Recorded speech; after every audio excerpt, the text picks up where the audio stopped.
Bismillahirrahmanirrahim. Chapter 1, that is about human organ systems. We were studying the organ system involved in breathing. It was respiratory system. And in our lecture 8, we are going to study the respiratory diseases commonly found among humans. The corresponding SLO is identify the common diseases of respiratory systems and discuss their causes and preventive measures. 4 diseases we have selected for you, and then we will discuss the causes and symptoms of each disease and then the preventive measures. Not the cure but the preventive measures. Preventive measures mean the ways to check the disease. We will seek the help of our textbook Cambridge Scholars Series for grade 7. The related pages are page 15, it's page 15, page 16 and page 17, and the related topic is topic 1.8, diseases of respiratory system. The very first disease or disorder we are going to study is asthma. Asthma, commonly known as dama. Asthma is a chronic disease. Chronic means the disease that may continue more than 3 months.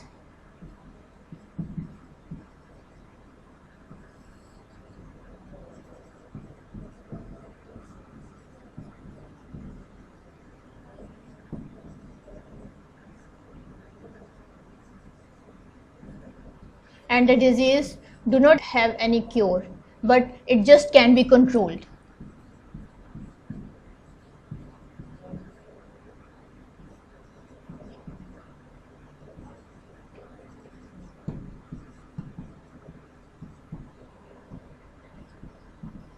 यानी ऐसी disease जो 3 ऐसे disorder या disease जो body में 3 माह से ज़्यादा प्रिवेल करे और इसका कोई प्रॉपर ट्रीटमेंट ना हो, यानी ये मुकम्मल तौर पे इसकी क्योर ना की जा सके, बल्कि जिसके सिम्टम्स को और इसकी एडवर्सिटी को जस्ट कंट्रोल किया जा सके, ऐसी डिजीज़ को क्रोनिक डिसऑर्डर या क्रोनिक डिजीज़ कहते हैं. तो एस्थमा भी एक क्रोनिक डिजीज़ है. क्रोनिक डिजीज़ है एयरवेज की.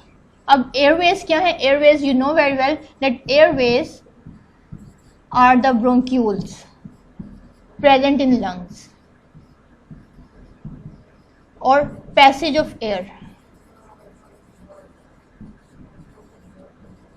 These are the passage by which the air comes from the trachea and reaches to alveoli, and in alveoli gaseous exchange takes place. But in case of asthma, these bronchioles, as you can see here, it is attached to alveoli. Each bronchiole is attached to alveoli, air sacs. Proper breathing or proper passage of air is affected. It's an enlarged view of bronchioles. As you can see, the trachea divided into small branches. When it enters into the lung, its left lung. These small branches are called bronchial tubes or air passageways, airways. यहाँ से air lungs में enter होती है, ब्रोंकियूल्स में से गुजरती है, और फिर हर ब्रोंक्यूल जो कि at the other and attach होता है एल्वियोलाई से, और एल्वियोलाई में गैशियस एक्सचेंज होता है, यानी ऑक्सीजन, एयर में मौजूद ऑक्सीजन ब्लड को दी जाती है और वहाँ से कार्बन डाइऑक्साइड रिसीव की जाती है. अगर ये ब्रोंकियल ट्यूब्स या एयरवेज अफेक्ट हो जाएं, ये पाथ किसी तरह से रिस्ट्रिक्ट हो जाए, बंद हो जाए, ब्लॉक हो जाए, तो अल्टीमेटली क्या होगा कि एयर जो इनकमिंग एयर है वो उसको एल्वियोलाई तक पहुंचने का रास्ता नहीं मिल सकेगा, और जब एयर एल्वियोलाई तक नहीं पहुंच सकेगी तो गैशियस एक्सचेंज टेक प्लेस नहीं होगा. गैशियस एक्सचेंज ना होने की सूरत में बॉडी में ऑक्सीजन की डेफिशिएंसी हो जाएगी, और ऑक्सीजन की डेफिशिएंसी होने के साथ साथ जो वेस्ट गैस है कार्बन डाइऑक्साइड, वो भी मुकम्मल तौर पे रिलीज नहीं हो सकेगी. So the body ultimately the whole body will suffer. और एस्थमा में क्या होता है? एस्थमा में भी यही है कि ये जो एयरवेज हैं वो किसी वजह से ब्लॉक हो जाते हैं, वो नैरो हो जाते हैं. यहाँ पे भी आप देख सकते हैं कि ये नॉर्मल एयरवे था जिसमें एयर की सप्लाई, एयर का फ्लो कंटिन्यूस था और इजीली फ्लो कर रही थी एयर, लेकिन किसी वजह से ये एयर सप्लाई, वो हम कॉजेज हम देखेंगे कि कौन कौन से हैं. ये जो एस्थमेटिक एयरवे है ये क्लोज हो जाता है, ये पाथ क्लोज हो जाता है. ये आपको जो येलो लाइनिंग दिखाई दे रही है ये एक्चुअली म्यूकस की लाइनिंग है। म्यूकस एक स्टिकी मैटर है inside the walls of bronchial tubes. तो जब ये पाथ शॉर्टन हो जाएगा, पाथ तंग हो जाएगा, रिस्ट्रिक्ट हो जाएगा, यहाँ पे भी आप देख सकते हैं कि ये पाथ रिस्ट्रिक्ट हो गया है इस पाथ के मुकाबले में, तो क्या होगा कि एयर को फ्लो करने में रिस्ट्रिक्शन, हिंड्रेंस आएगी। एयर मुकम्मल तौर पे फ्लो नहीं कर सकेगी, ना ही इजीली फ्लो कर सकेगी और कॉन्सिक्वेंटली बॉडी इफेक्ट करेगी। और इसका सिम्टम्स क्या है? एस्थमा और कफिंग, इसके नतीजे में हमें खांसी हो गई यानी शॉर्टनेस ऑफ ब्रीथ। जब एयर मुकम्मल तौर पे हमारे लंग्स तक नहीं पहुंच सकेगी और लंग्स से हमारी बॉडी सेल्स को नहीं मिल सकेगी तो हमारा सांस उखड़ने लगेगा, हम प्रॉपरली ब्रीदिंग नहीं हो सकेगी। वीजिंग, सांस लेते हुए एक सीटी की सी आवाज़ आएगी और चेस्ट में टाइटनेस फील होगी। So these are the symptoms of asthma. और अब इसके देखते हैं कि कॉजेज़ क्या हैं।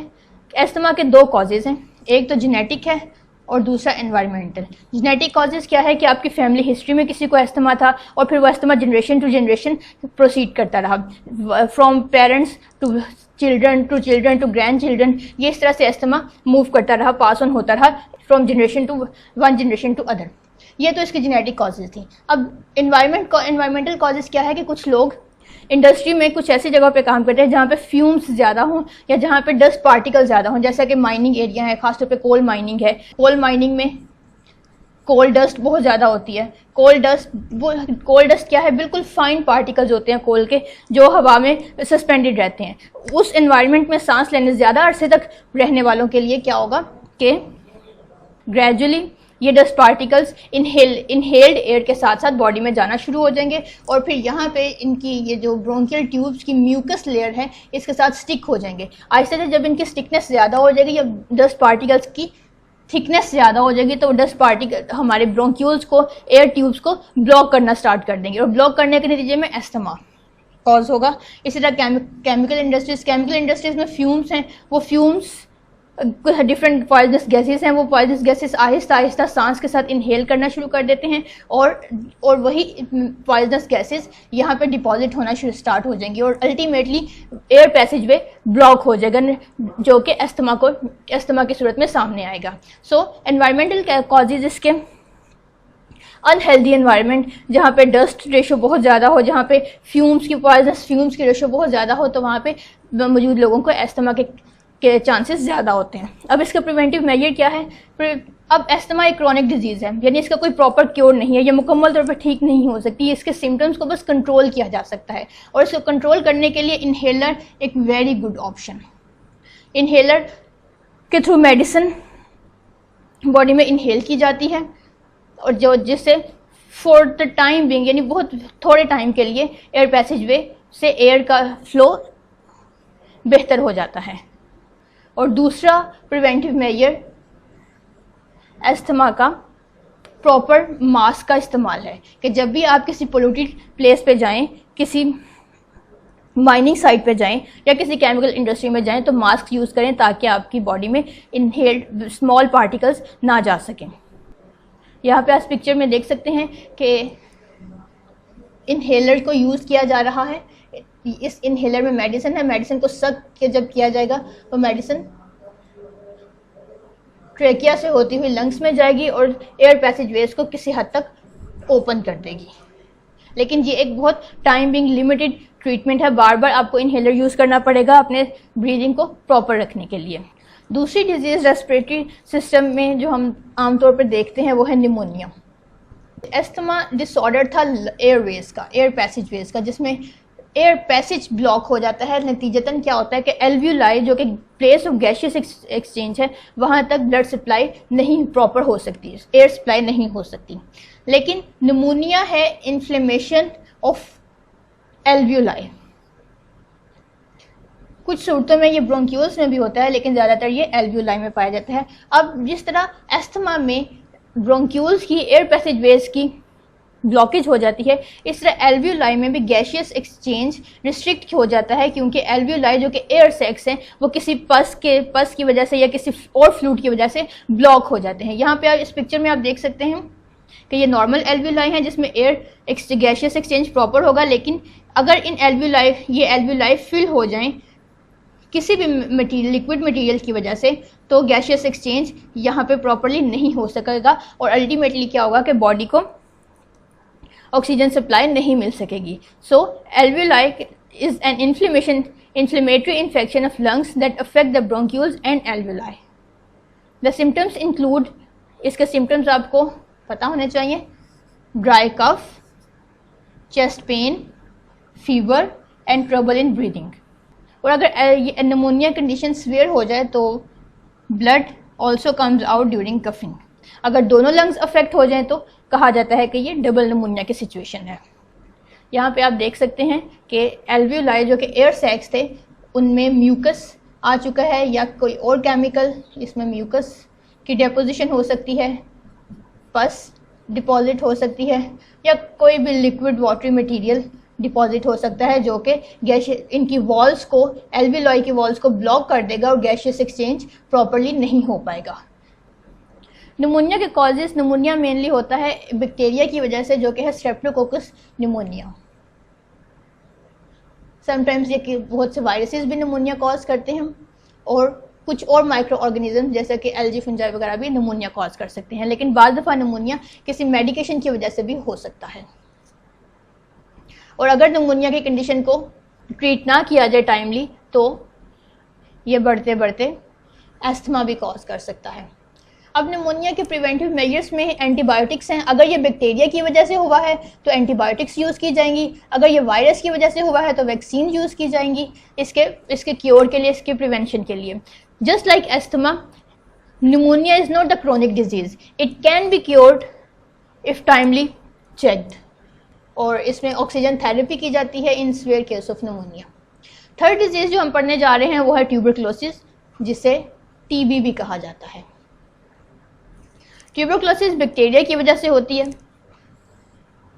और एक पर्सन से दूसरे पर्सन में थ्रू ब्रीदिंग और थ्रू ट्रांसफ़र ऑफ मटेरियल, यानी स्नीजिंग के दौरान जो लिक्विड मटेरियल बॉडी से खारिज होगा उसके थ्रू, या कफिंग के दौरान जो मिस्ट पार्टिकल्स फिज़ा में आ जाते हैं उसकी वजह से ये एक पर्सन से दूसरे पर्सन में ट्रांसफ़र हो जाती है. मेनली ये माइकोबैक्टीरियम ट्यूबरक्लोसिस बैक्टीरिया की वजह से होती है. बैक्टीरियल डिजीज़ है ये और क्योरेबल है, यानी क्रोनिक डिजीज़ नहीं है. और इसके सिम्टम्स में खांसी, छींकी आना, स्पिटिंग बहुत ज़्यादा होती है. ये इसके ट्रांसफ़र मोड भी है और इनके सिम्टम्स में से भी एक सिम्टम है. और इसके बाकी सिम्टम्स में, बाकी अदर सिम्टम्स, अगर खांसी 3 से ज़्यादा वीक्स तक रहे तो मे बी एक्सपेक्टेड है कि टीबी हो सके. चेस्ट पेन फील होती है, वेट लॉस बहुत ज़्यादा हो जाता है, फटीग यानी थकावट हो जाती है, फीवर है, नाइट स्वेट्स हैं, चिल्स, सर्दी बहुत ज़्यादा लगती है. और ये सारे इसके डायग्नोस्टिक फीचर्स हैं ट्यूबरक्लोसिस के. अब इसके प्रिवेंटिव मेजर्स क्या हैं कि सबसे पहले तो इसका प्रिवेंटिव मेजर यानी इसको होने से रोकने के लिए, हो गई है उसका इलाज करना, दैट्स अ ट्रीटमेंट. हम डिस्कस करने जा रहे हैं प्रिवेंटिव मेजर्स, यानी टीबी होने से कैसे रोका जा सके. तो इसका फर्स्ट प्रिवेंटिव मेजर ये है कि ऐसे लोगों से, यानी जो इफेक्टेड हों, जो टीबी पेशेंट्स हो, उनसे इंटरेक्शन करते वक्त मास्क यूज़ किया जाए. और अगर टीबी हो चुकी है तो antibiotics, specific antibiotics as per the doctor's prescription use की जाती हैं टू फाइट टीबी. और ये 6 to 9 मंथ का कोर्स है. Lung cancer. अब लंग्स कैंसर क्या है? लंग्स कैंसर भी हमारे यहाँ कॉमनली पाया जाता है. लंग्स कैंसर जो है वो डिसऑर्डरनेस है लंग्स के फंक्शन में due to abrupt and very fast cell division. अब इसमें होता क्या है कि लंग्स कैंसर में लंग्स के सेल्स बहुत रैपिड डिवीजन करना स्टार्ट कर देते हैं. एक तो नॉर्मल डिवीजन है कि एक सेल ने दूसरे सेल, 1 से 2 सेल बनेंगे कुछ स्पेसिफिक टाइम के बाद. लेकिन अगर ये सेल डिवीजन बहुत रैपिड होने लगे है, बहुत कम टाइम में होने लगे, तो वो जो एक्स्ट्रा सेल्स बनेंगे वो लंग्स में किसी ना किसी प्लेस पे डिपॉजिट होना शुरू हो जाएंगे और क्लस्टर बना देंगे. जैसे कि इस पिक्चर में आप देख सकते हैं कि लंग सेल बहुत मैस, एक मैस की सूरत में इकट्ठे होकर लंग्स को फंक्शनिंग को इफेक्ट करेंगे. जब लंग्स में मैस की सूरत में ये या क्लॉटिंग हो जाएगी लंग्स में, तो भी एयर सप्लाई, एयर का एक गैशियस एक्सचेंज अफेक्ट होगा और ultimately body, the whole body suffers. और ये जो मैस जो बॉडी में अक्यूमुलेट होना शुरू हो जाएगा, इसको क्या कहेंगे कि ये ट्यूमर सेल्स हैं. जो बॉडी ने बनाना तो शुरू कर दिए हैं, लेकिन ये बॉडी की तरफ से रिक्वायर्ड नहीं थे, यानी बॉडी की नीड से ज़्यादा थे। Uncontrolled cell division in lungs, the cells form a bulk called tumour, यानी ये ट्यूमर्स हैं। These cancer causing tumor cells produce hazardous chemicals in the organs। अब ये जो ट्यूमर सेल्स हैं या ट्यूमर एक तरह का थफ्ट बन जाएगा, ये बॉडी में डिफरेंट केमिकल्स रिलीज करना शुरू कर देंगे और बॉडी को नुकसान करेंगे। These cells spread rapidly in the other parts of the body due to uncontrolled cell division। The process is known as metastasis। और uncontrolled cell division को metastasis कहा जाता है। लंग्स कैंसर का सबसे मेजर कॉज है स्मोकिंग। जब आप स्मोकिंग करेंगे तो स्मोकिंग के थ्रू बॉडी में डिफरेंट केमिकल्स चले जाते हैं। उन केमिकल्स की वजह से लंग्स के सेल खास तौर पे, चूँकि इनहेल किया जाता है सिगरेट का धुआं, तो उन लंग्स में ख़ास तौर पे कुछ ऐसी रैपिड डिवीजन शुरू हो जाती है जो कि अनकंट्रोलेबल है। उस अनकंट्रोलेबल डिवीजन की वजह से ट्यूमर्स बनना शुरू हो जाते हैं और वो ट्यूमर्स रैपिडली बॉडी के दूसरे पार्ट्स को भी अफेक्ट करते हैं।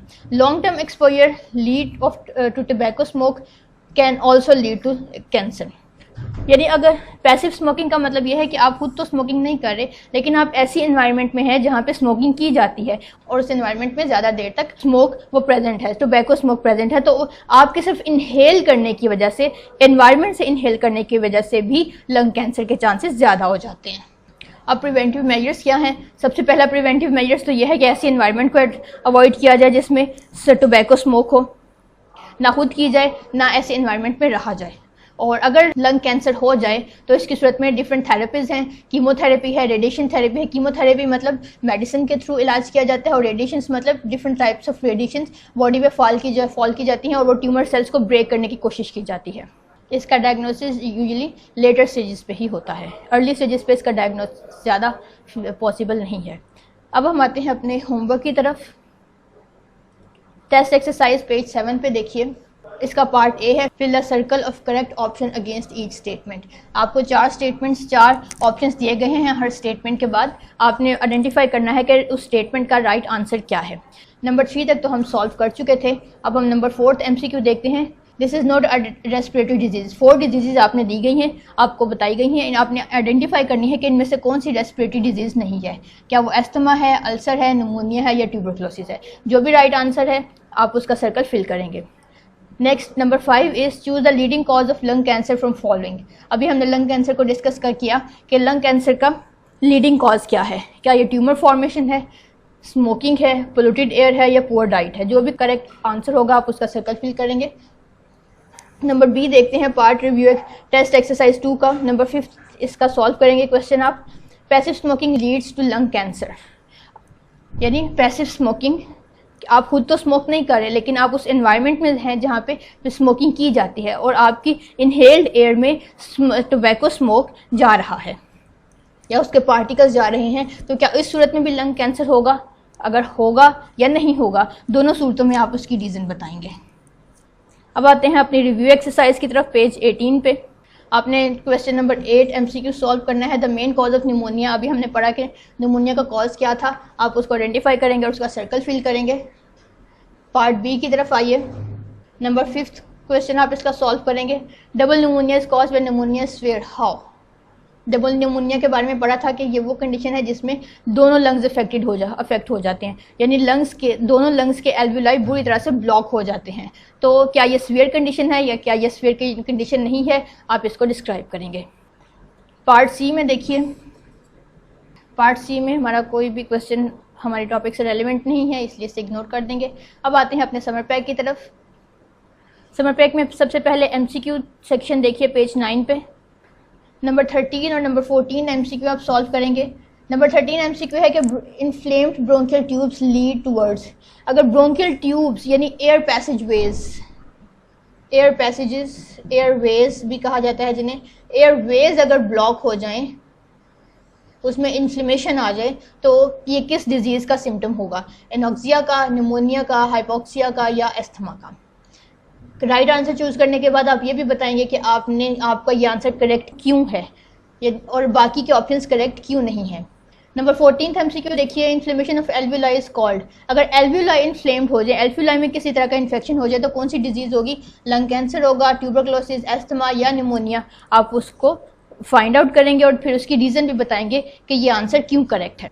अब हम आते हैं अपने समर पैक पेज 12 पे। पेज 12 पे क्वेश्चन आंसर्स दिए गए हैं आपको और जिसका क्वेश्चन 10 आप सॉल्व करेंगे। What are the symptoms of tuberculosis. Tuberculosis के सिम्टम्स आपने लिखने हैं कि इसके डायग्नोस्टिक फीचर्स क्या हैं। ड्यूरिंग स्प्रिंग सीजन क्वेश्चन 11 देखिए, when pollens are everywhere then some people could not breathe properly and cough severely, what might have happened to them.